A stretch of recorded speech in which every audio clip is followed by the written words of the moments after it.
Hello everyone, आज है 7 फरवरी और आज इस वीडियो में हम बात करेंगे वेदांता के बारे में। देखो, वेदांता का जो शेयर है ना, नतीजे के बाद लगातार गिरता जा रहा है और कंपनी काफ़ी बड़ी कंपनी है और हर बार भारी भरकम डिविडेंड पे करने वाली कंपनी। इस बार भी तकरीबन ₹12.5 का इसने डिविडेंड अनाउंस किया है और इवन हर क्वार्टर में ये डिविडेंड पे करती है। साल में 4 बार ये डिविडेंड भी पे करती है और बहुत बड़ा पे करती है। पिछले साल इसने ₹80 से भी ज़्यादा का डिविडेंड पे किया था। इस बार भी पहले ही मतलब क्वार्टर में तकरीबन ₹12.5 का डिविडेंड अनाउंस किया है, लेकिन उसके बाद शेयर गिर रहा है, ₹300 पर आ चुका है और एक बड़ा झटका भी इनको मिल रहा है हाल फिलहाल में सरकार की तरफ से, जिसके बारे में हम इस वीडियो में बातचीत भी करेंगे। लेकिन उससे पहले अगर आपने अभी तक चैनल को सब्सक्राइब नहीं किया है तो प्लीज़ अभी इसे सब्सक्राइब कर लीजिए, क्योंकि आगे भी बहुत सारे वीडियोस हैं जो आपको काफ़ी ज़्यादा हेल्प करेंगे। तो ₹301 का शेयर है वेदांता लिमिटेड का और पिछले एक महीने में अगर आप देखोगे तो पिछले एक महीने में यहाँ पर 2.5% की गिरावट है। नतीजे के बाद ये टूटा है, ₹332 से टूटकर 301 पर आया है। कह सकते हैं कि ऑलमोस्ट 10% गिर चुका है ये। अगर अपने हाई से कंपेयर करेंगे तो 10% गिर चुका है पिछले कुछ वक्त में। और वेदांता एक्चुअली चीज चाहता था जो सरकार शायद इसका अपोज कर सकती है। यहां पर चीज कुछ इस तरीके से है कि government plan to oppose Hindustan Zinc's move to buy global zinc asset of Vedanta. यहां पर इंडियन गवर्नमेंट प्लान, देखो अगेन मैं कह दूं, यहां पर कोई कंफर्म नहीं है, ये उड़ती उड़ती खबरें हैं कि इंडियन गवर्नमेंट प्लान कर रही है कि जो हिंदुस्तान जिंक का जो प्रपोजल है कि वेदांता का ग्लोबल जिंक असेट्स खरीदने का, वो भी $2.98 बिलियन में उसको अपोज कर सकती है। अब यहां पर सरकार का इससे क्या लेना देना, तो यहां पर आप देखिए कि हिंदुस्तान जिंक में सरकार के पास 30% की हिस्सेदारी है। ठीक है, सरकार 30% की हिस्सेदारी ओन करती है। यहां पर government which has nearly 30% stake in Hindustan Zinc that is intend to sell through offer for sale merchandise is likely to vote against the plan of concern. देखो, वेदांता चाहता है, या मान लो कि हिंदुस्तान जिंक चाहिए, क्योंकि वेदांता इसकी तो पेरेंट कंपनी है। तो यहां पर अगर हिंदुस्तान जिंक पे जाएंगे तो ₹331 का शेयर है हिंदुस्तान जिंक का। और यहां पर अगर प्रमोटर में देखोगे तो आपको दिखेगा वेदांता लिमिटेड। तकरीबन 65% की होल्डिंग प्रमोटर मतलब वेदांता के पास है हिंदुस्तान जिंक की।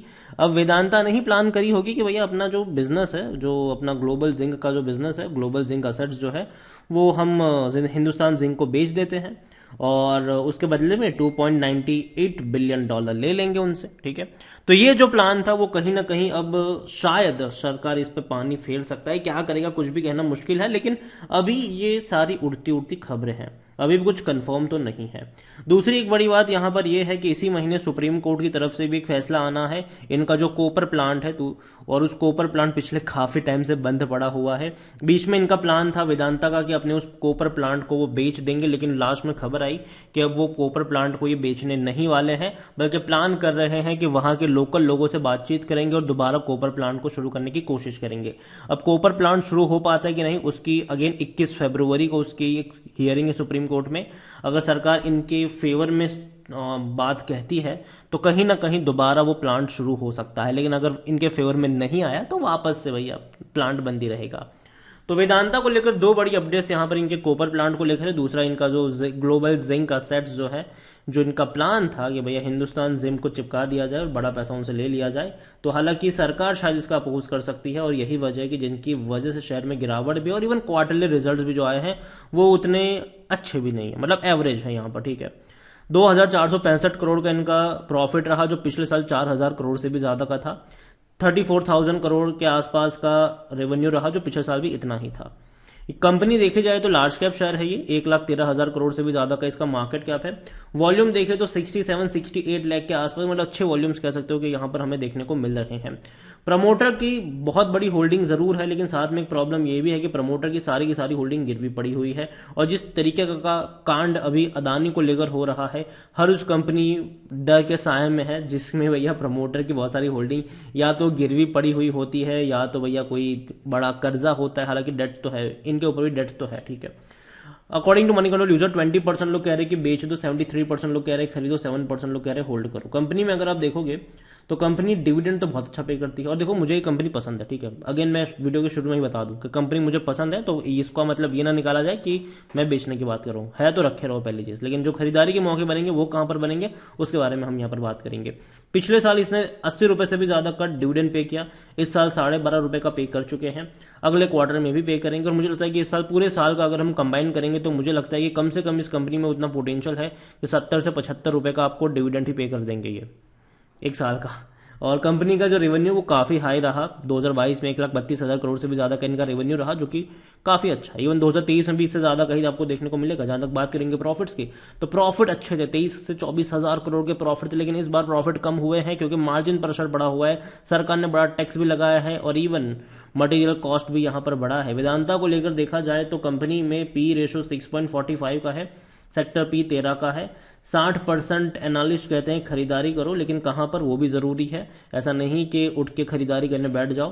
कंपनी में अगर आप देखो तो 69.69% की होल्डिंग है प्रमोटर के पास, लेकिन सारी की सारी गिरवी पड़ी हुई है और ये एक सबसे बड़ा कंसर्न भी है। कंपनी को कुछ तो शेयर गिरवी जो रखे हैं उसको छुड़ाने पड़ेंगे, ठीक है, कुछ तो शेयर्स इनको छुड़ाने पड़ेंगे कंपनी को, और ये एक ज़रूरी चीज़ है यहाँ पर। अगर छुड़ाने में असमर्थ होते हैं तो दिक्कत होगी इनको यहाँ पर। और म्यूचुअल फंड्स की बात की तो 1.19% की होल्डिंग म्यूचुअल फंड्स के पास है, 9.85% डोमेस्टिक इंस्टीट्यूशन के पास है, 7.90% एफआईएल्स के पास है, 11.37% रिटेल्स और अदर पार्टीज के पास देखने को मिल रहा है, जिनमें से रिटेल इन्वेस्टर के पास 8.41% की होल्डिंग देखने को मिली है।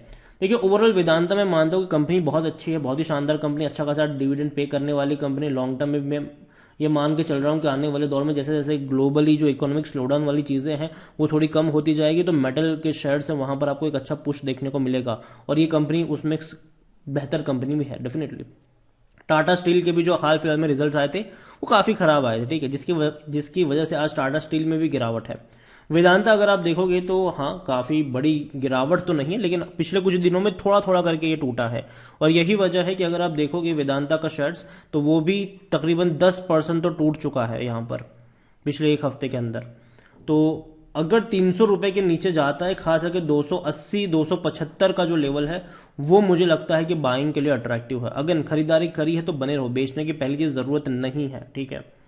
और जहां तक बात है इनके डिविडेंड की, तो हाँ डिविडेंड के लिए एलिजिबल रेशियो, काफी लोग मुझसे पूछ रहे थे कमेंट में कि भैया डिविडेंड किसको मिलेगा किसको मिलेगा, तो हर उसको मिलेगा जिनके पास 3 फरवरी से पहले वेदांता के शेयर्स थे।